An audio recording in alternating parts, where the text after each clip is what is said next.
Nama Indonesia baru saja muncul dalam laporan resmi tahunan milik Amerika Serikat. Ini bukan sembarang laporan, tapi ini adalah National Trade Estimate Report, laporan bergengsi yang dikeluarkan langsung oleh United States Trade Representative.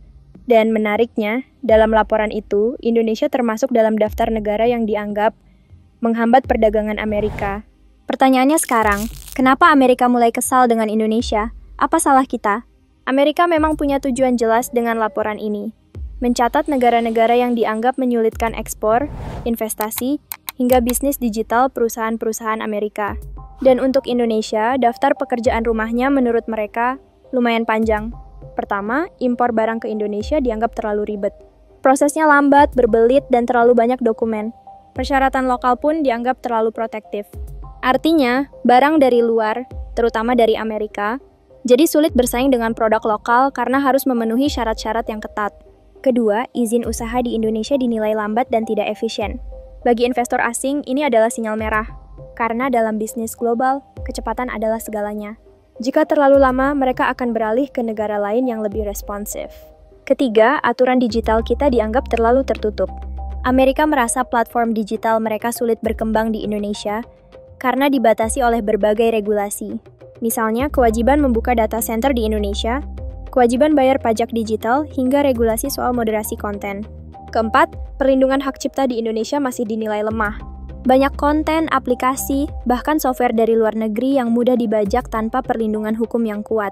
Semua hal ini, menurut laporan USTR, membuat Indonesia menjadi pasar yang besar, tapi juga sulit ditembus. Indonesia punya potensi ekonomi yang sangat menjanjikan. Jumlah penduduk besar, konsumsi tinggi, dan pertumbuhan digital yang cepat. Tapi kalau terlalu banyak hambatan, investasi asing bisa ragu untuk masuk. Lalu, apa dampaknya bagi kita?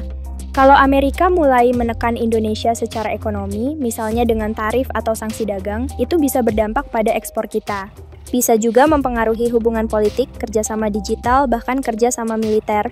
Tapi di sisi lain, laporan ini juga bisa jadi tamparan yang membangun, bahwa kita, sebagai bangsa, harus mulai serius memperbaiki sistem. Memang proteksi itu penting.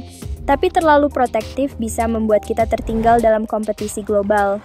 Pemerintah perlu mencari jalan tengah, melindungi industri lokal, tapi tetap ramah untuk investasi asing.